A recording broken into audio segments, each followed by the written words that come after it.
BPSC शिक्षक बहाली कई प्रोसेस को लेकर बहुत सारे मंथन चल रहे हैं और जैसा कि मैंने आपको बताया था कि हर सैटरडे को मैं आपको प्रिपरेशन करवाऊंगा ताकि आपको प्रिपरेशन की जो टेंशन है उसको दूर किया जा सके। और साथ ही ये पहले मैं बताना चाहता हूँ कि सिलेबस को पहले इस तरह से समझना है कि पहले के वीडियो में आपने देखा होगा कि एक तो हाफ पोर्शन जो है वो जीएस का होगा और हाफ पोर्शन जो है वो टीचिंग एप्टीट्यूड का होगा।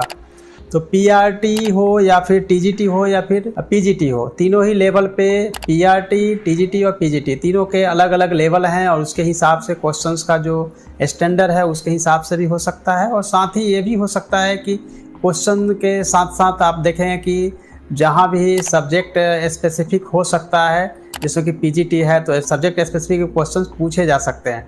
लेकिन मेन ये देखना है कि जीएस के एक पोर्शन जो है जिसका कि आपको संकेत मिला है पहले भी, तो जीएस के पोर्शन तो होंगे। जीएस की तैयारी भी आपको इस तरह से करवाया जाएगा कि आपको पीडीएफ भी फाइल मिलेंगे और आप बहुत सारी किताब खरीदने की कोई ज़रूरत नहीं है, नहीं आपको समय अपना बुक को पढ़ने के में गंवाना है क्योंकि टाइम बहुत कम है। जैसे नोटिफिकेशन आएगी तो आपके पास समय बहुत कम बच जाएगा। इसीलिए सबसे पहले तो ये ज़रूरी है कि जीएस में कहाँ से पढ़ना है। जैसा कि मैंने आपसे प्रॉमिस किया था, सैटरडे के नाइट तक यह वीडियो आपके सामने अवेलेबल होगी। तो सबसे पहले आपको ये समझ लेना है कि क्वेश्चन कहाँ होगा, कैसा होगा, पैटर्न क्या होगा। तो सबसे पहले मैं आपको बताना चाहता हूँ कि जीएस में जो पोर्शन 75 क्वेश्चन की जो संभावना बनती है, पॉसिबिलिटी यही है। तो हिस्ट्री से जो क्वेश्चन हो सकता है वो मैं आपको जस्ट नीचे आप देख रहे हैं कि हिस्ट्री के जो 3 टाइप के क्वेश्चन होंगे, एक तो सीधा ये वन लाइनर क्वेश्चन है, दूसरा मैचिंग कराने वाली क्वेश्चन है और तीसरा जो आप देख रहे हैं कि इसमें आपको स्टेटमेंट्स के आधार पे होता है। लेकिन जो लेवल है उसके अकॉर्डिंग क्वेश्चन ऊपर नीचे हो सकता है। तो पैटर्न जो है आप देख लिए, क्वेश्चन इस तरह के पूछे जाएंगे। हिस्ट्री में हम बात करेंगे तो हिस्ट्री में अगर आपको अभी पढ़नी है तो हिस्ट्री में सबसे पहले तो यह देखना है कि स्टैंडर्ड 6 से लेकर 12th क्लास की एनसीईआरटी बुक को आप पढ़िए। लेकिन यह ध्यान रखिए कि पुरानी वाली जो एनसीईआरटी बुक है उसी को आप लेंगे, तभी उसमें से सारे के सारे क्वेश्चन जो आएंगे। तो हिस्ट्री में आपको यह ध्यान रखना है। उसके बाद ज्योग्राफी की बात करेंगे तो ज्योग्राफी में भी आप 9th, 10th, 11th, 12th 9 से 12 क्लास की एनसीईआरटी पढ़ेंगे तो ज्योग्राफी के जितने क्वेश्चंस भी पूछे जा सकते हैं वो आपको निश्चित रूप से वहाँ से मिल जाएगा। तीसरे सेक्शन की तरफ बढ़ते हैं पॉलिटी का। तो पॉलिटी के लिए केवल आपको 10th क्लास की जो पॉलिटी की बुक है उसी से आपका काम हो जाएगा। तो पॉलिटी में केवल इतना ही आपको करना है। साइंस में 9 और 10, 9th और 10th क्लास की जो एनसीईआरटी बुक है उससे ही सभी को कवर हो जाता है। स्पेशली आपको इस पर ध्यान रखना पड़ेगा कि बायोलॉजी से ज़्यादा क्वेश्चन पूछे जाएंगे। उसी तरह से इकोनॉमी है तो इकोनॉमी में भी आपको केवल 10th क्लास की इकोनॉमिक्स की बुक पढ़ेंगे तो उससे एनसीईआरटी से आपका कवर हो जाता है। करेंट अफेयर्स के लिए आपको क्या करना है कि मंथली जो मैगजीन आती है जिसमें कि प्रतियोगिता दर्पण से ही आप इसको करिए। प्रतियोगिता दर्पण से आपका जो करंट हो सकता है वो सभी के सभी कवर हो जाएंगे।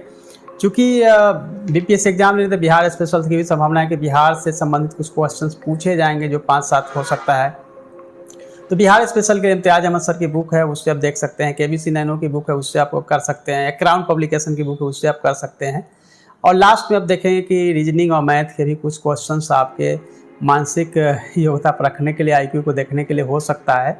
तो उसके लिए प्रीवियस ईयर्स के जो बीपीएससी ने एग्जाम्स लिए हैं, चाहे वो सीडीपीओ का एग्जाम हुआ हो या बीपीएससी सिविल सर्विस के एग्जाम हुए हो, तो उसमें के आप अगर प्रीवियस ईयर के क्वेश्चन को करेंगे तो वहाँ से मैथ के क्वेश्चन जो है आपको मिल जाएंगे। हालांकि मैथ बहुत ईजी होता है और ख़ासतौर से रीजनिंग का जो क्वेश्चन है बहुत ईजी होता है। तो इस पोर्शन को भी हम आगे आपको तैयार कराएंगे सिलसिलेवार ढंग से। और हर सैटरडे को चूँकि हमें आपको गाइड करना है तो उससे पहले ज़रूरी हो जाता है कि जो मैंने 8 सेक्शन जीएस के बताए हैं उसमें इम्पोर्टेंट चैप्टर कौन सा, ये बहुत इंपॉर्टेंट है क्योंकि चैप्टर जो है वो आपको मैं नीचे स्क्रीन पे स्क्रॉल कर रहा हूँ जिसको कि आप देख सकते हैं कि कहाँ से आपके क्वेश्चन हो सकते हैं। फॉर एग्जांपल हिस्ट्री में जो पोर्शन हो सकता है, हिस्ट्री के पोर्शन जो आपको दिख रहा है ये हिस्ट्री का पोर्शन, उसमें एंशिएंट, मेडाइवल और मॉडर्न ये आपको चैप्टर जो दिखाए जा रहे हैं ये सारे के सारे चैप्टर्स जो है वो एनसीईआरटी क्लास 6 से लेकर 12th क्लास तक की है। तो इसी जो चैप्टर आपको दिख रहा है इसी चैप्टर से आपके क्वेश्चन जो है पूछे जाएंगे। अब नेक्स्ट सब्जेक्ट की तरफ चलते हैं। तो ज्योग्राफी में भी जो क्वेश्चंस मैंने अभी बताया था कि 9th से 12th क्लास तक की एनसीईआरटी की बुक की हो पढ़ना है, जो कि 4 बुक ही है।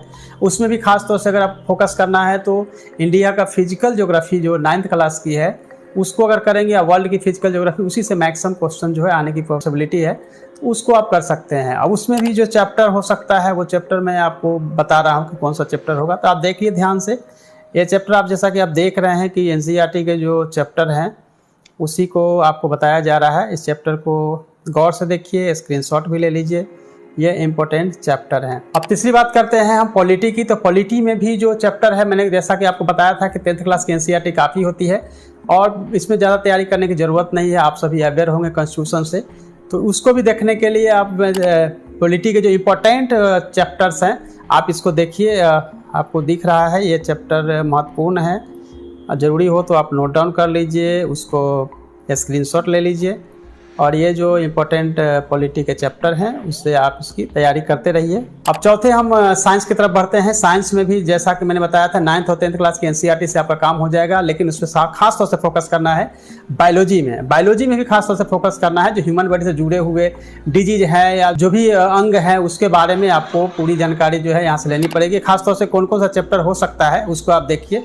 चैप्टर जो साइंस के लिए हो सकते हैं, जो 9th और 10th क्लास के एनसीईआरटी के चैप्टर हैं, वो उसमें भी जो इम्पोर्टेंट चैप्टर हैं वो आप स्क्रीन पर देख रहे हैं, उसको आप नोट डाउन कर लीजिए और उसके हिसाब से आप अपनी प्रिपरेशन करिए। नेक्स्ट हम चलते हैं इकोनॉमिक्स की तरफ। इकोनॉमिक्स में पहले ही बताया था 10th क्लास के एनसीईआरटी को देखना है। इकोनॉमिक्स में बहुत पढ़ने की जरूरत नहीं है। आरबीआई आपको पढ़ना पड़ेगा। आरबीआई अगर पढ़ते हैं तो पूरी मॉनेटरी पॉलिसी अगर पढ़ लेते हैं और साथ में आपको जीडीपी, जीएनपी, एनएनपी, यानी कि ये दो ही चीज़ आपको पढ़ेंगे तो आपको पूरी की पूरी इकोनॉमी की तैयारी हो जाती है, पूरे कॉन्सेप्ट आपको क्लियर हो जाता है। फिर भी मैं आपको कुछ इंपॉर्टेंट चैप्टर जो एनसीईआरटी के हो सकते हैं आपको मैं बता रहा हूँ, उस चैप्टर को आप नोट डाउन कर लीजिए। और ये आप जैसा देख रहे हैं जो इंपॉर्टेंट चैप्टर है वो अब मैंने आपके सामने रखा है, उसमें से आप नोट डाउन कर लीजिए। इस इंपॉर्टेंट चैप्टर को करना इजी रहेगा और कुछ महत्वपूर्ण चैप्टर आपको दिखाया गया। बात करेंगे करंट अफेयर्स की। तो करंट अफेयर्स में पहले कहा था कि हर मंथ को आपको करना है। एक बार हम कंपाइल करके पीडीएफ फॉर्म में आपको उपलब्ध भी करा देंगे सारे मटेरियल्स। आपको टेलीग्राम पे पहुंच भी जाएगा। टेलीग्राम में कहीं दिक्कत आ रही है कई जगह पे कि आप ज्वाइन नहीं कर पा रहे हैं, तो आप लिंक भी आपको आज अपने वीडियो के साथ डिस्क्रिप्शन बॉक्स में दे रहा हूं, उस लिंक पे आप फॉलो कर लीजिएगा।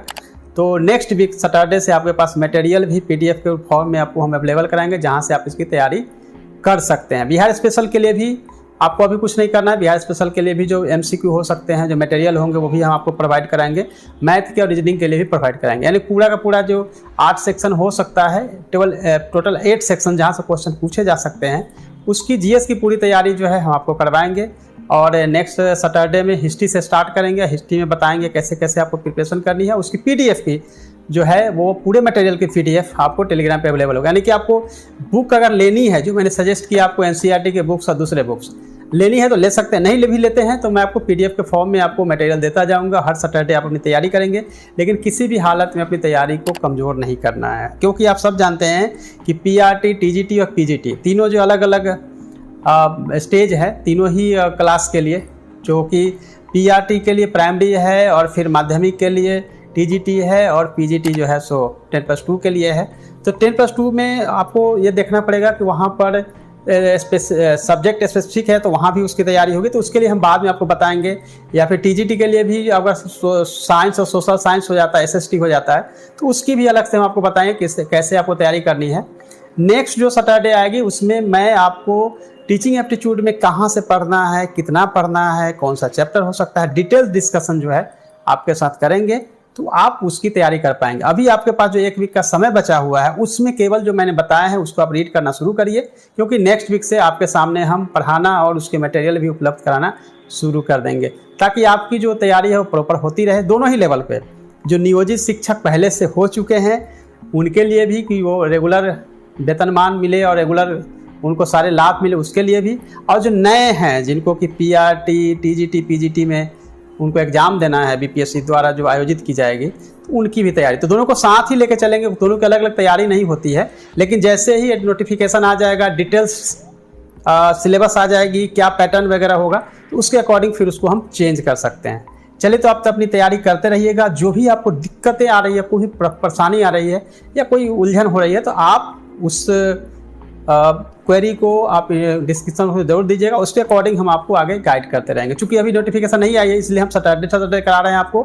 शनिवार को हम शाम के वक्त में आपको पढ़ाएंगे, लेकिन जैसे ही नोटिफिकेशन आएगी तो हो सकता है हम समय निकाल के, जैसा कि बहुत सारे शिक्षकों ने और आप लोगों ने कमेंट किया कि पर डे 1 घंटा का समय दिया जाए। अगर ज़रूरत पड़ेगा तो आपको हमारे सभी शिक्षक है, आपके लिए तो हम हमेशा तैयार हैं और मुस्तैद है, आपके लिए समय हमेशा देंगे। और आप हमेशा, मैं कहूँगा कि आप सभी शिक्षक हमारे बिहार का भविष्य है, इसलिए आपकी तैयारी कराना मेरा काम है। All the best, thank you so much.